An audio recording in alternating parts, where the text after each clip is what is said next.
So Arne Slot's Reds do make it through to the semi-finals of Carabao Cup in the Carabao Cup defence. With a 2-1 win over Southampton at St Mary's.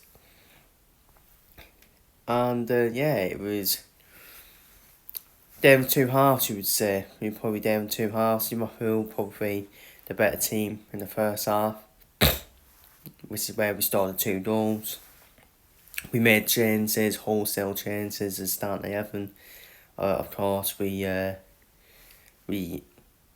think Trent Alexander-Arnold was probably the only player out of the starting 11 who kept his pace. We had Endo at centre back with Kwanzaa. I think we had Gomez at left back, Terra in goal. Midfield 3 of Matthias, Morton and Trey Nyoni. And the front 3 of Javier, Darwin Núñez, Tony Gakpo. And we had a few new players on the bench and on side Diogo Jota, Chiesa and Jose Tsimikas. Which is probably Tsimikas coming back is probably key for us because we got issues at left back at the moment, and Robertson will be back at the weekend after serving his suspension. Arne Scott also served his suspension for this game.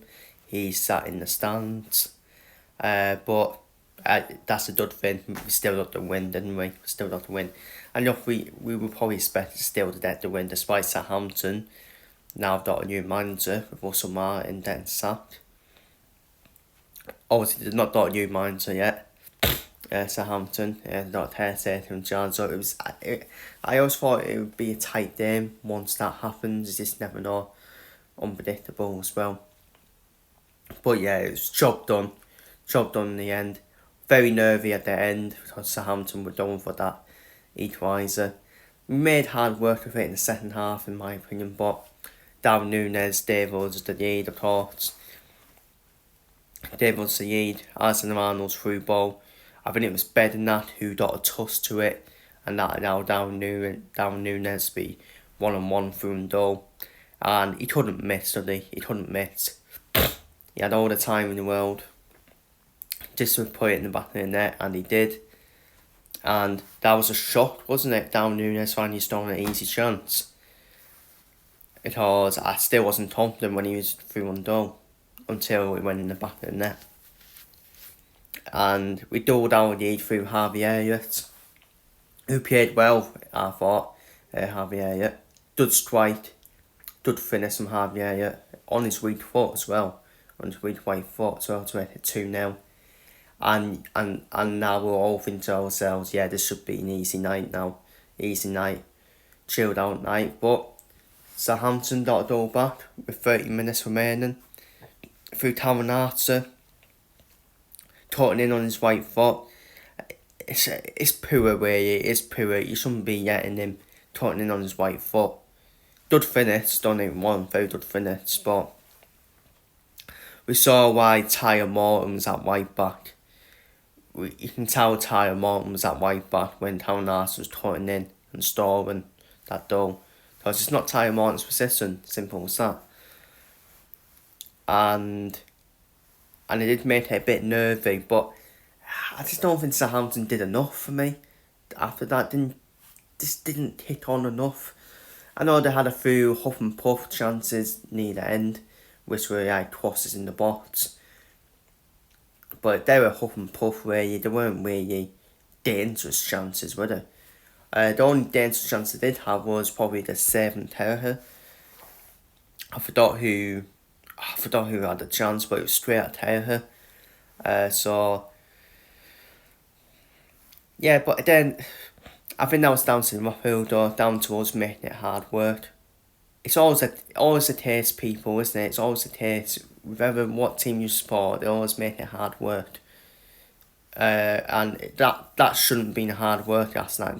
We should have just really finished them off, really.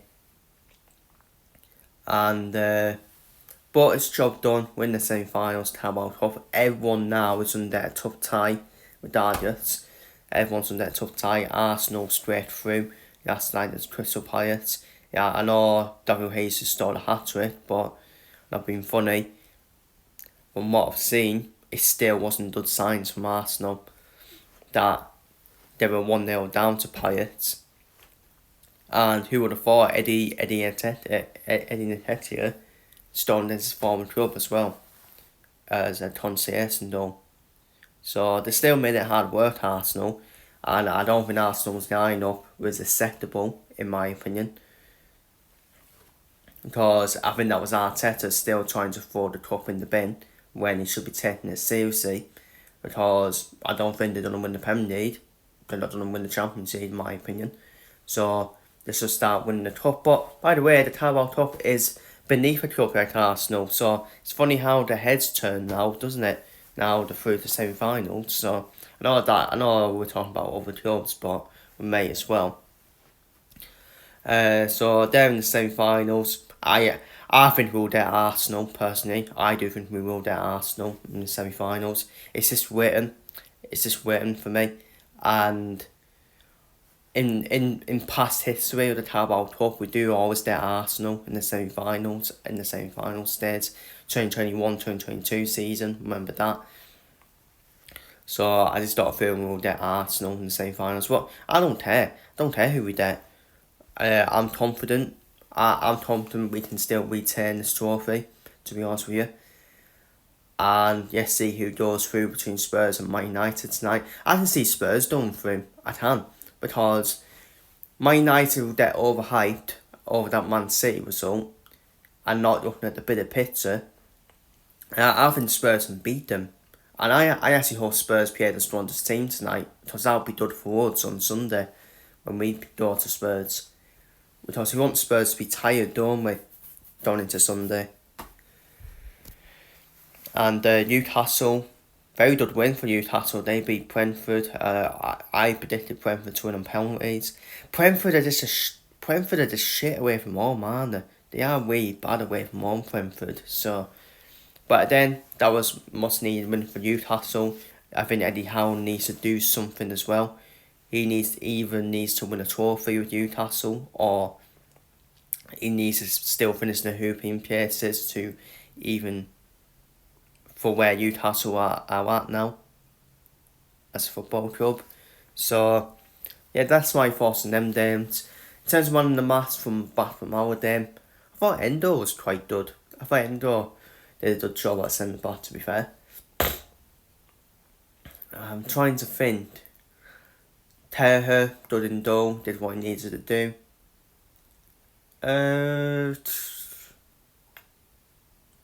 You know what? I might go for Endo, actually.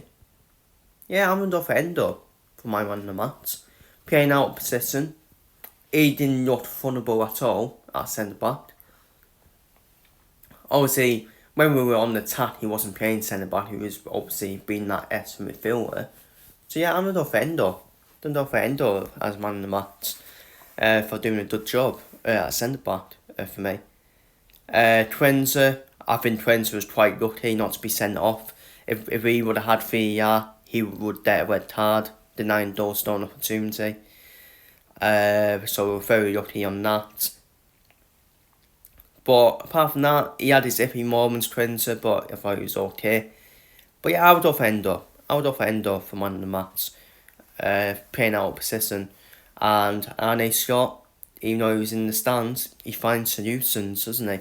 He does find solutions. So that's my match review for Southampton Liverpool. Feel free to leave your thoughts down below in the game, down below in the comments. Right after this, I'll be doing my Tottenham versus Liverpool match preview. So feel free to leave your thoughts down below for this game down below in the comments. On this game down below.